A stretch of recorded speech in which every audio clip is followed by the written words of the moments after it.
আগামী 1 মে থেকে সারা দেশে ডিম ও মুরগির উৎপাদনকারী সব খামার বন্ধের ঘোষণা দিয়েছেন প্রান্তিক খামারিদের সংগঠন বাংলাদেশ পোল্ট্রি অ্যাসোসিয়েশন বিপিএ। বৃহস্পতিবার 17 এপ্রিল বেলা 11টায় গণমাধ্যমে পাঠানো এক বিবৃতিতে এই সিদ্ধান্তের কথা জানানো হয়েছে। এতে সংগঠনটির সভাপতি মোহাম্মদ সুমন হাওলাদার অভিযোগ করেন, দেশজুড়ে প্রান্তিক ডিম ও মুরগির খামারিদের মধ্যে হাহাকার দেখা দিয়েছে। গত 2 মাসে তারা প্রায় 1260 কোটি টাকার লোকসানের মুখে পড়েছে। এমন পরিস্থিতিতে পোলট্রি খাত ধ্বংসের মুখে পড়লেও সরকারের নীরব ভূমিকা পালন করছে। তিনি বলেন, রমজান ও ঈদ মৌসুমে ভয়াবহ লোকসান নিয়ে প্রান্তিক খামারিরা প্রতিদিন 20 লাখ কেজি মুরগি উৎপাদন করেছেন। প্রতি কেজিতে 30 টাকা লোকসানে 1 মাসের লোকসান হয়েছে প্রায় 900 কোটি টাকা। এছাড়া দৈনিক 4 কোটি ডিমের মধ্যে প্রান্তিক খামারিরা উৎপাদন করেন 3 কোটি ডিম। প্রতি ডিমে 2 টাকা করে লোকসানে 2 মাসে ডিমের লোকসান হয়েছে 360 কোটি টাকা। মোট 2 মাসে ডিম ও মুরগির খাতে লোকসান দাঁড়িয়েছেন 1260 কোটি টাকা। কিন্তু এমন অবস্থায় সরকার ও নিয়ন্ত্রক সংস্থাগুলো নীরবতার কিছু কর্পোরেট কোম্পানি পুরো পোলট্রি শিল্প দখলের ষড়যন্ত্রে নেমেছে।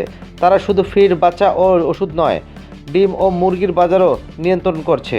কৃত্রিম সংকট তৈরি করে প্রান্তিক খামারিদের ঠেলে দিচ্ছে কন্ট্রোল ফার্মিং এর দাসত্বে। সুমন হাওলাদার বলেন, আমরা কর্পোরেট দাসত্ব মানব না। আগামী 1 মে থেকে সারা দেশে প্রান্তিক খামারিরা খামার বন্ধ রাখবেন। এই কর্মসূচি চলবে যতক্ষণ না সরকার সিন্ডিকেট ভাঙতে কার্যকর ব্যবস্থা গ্রহণ করে। বিবৃতিতে তিনি বাংলাদেশ পোল্ট্রি অ্যাসোসিয়েশনের পক্ষ থেকে 10 দফা দাবি জানান। নাম্বার 1, পোলট্রি পণ্যের জন্য জাতীয় মূল্য নিয়ন্ত্রক নীতিমালা ও নির্ধারক কমিটি গঠন করতে হবে।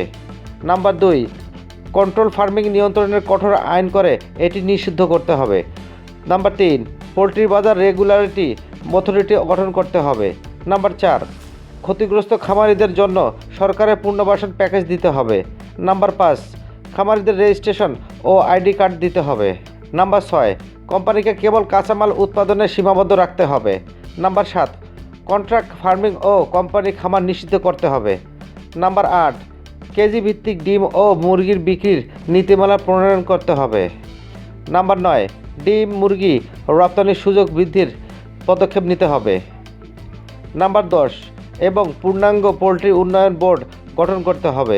এসব দাবি মানা না হলে কঠোর কর্মসূচির ব্যবস্থা থাকবে বলেও জানানো হয়।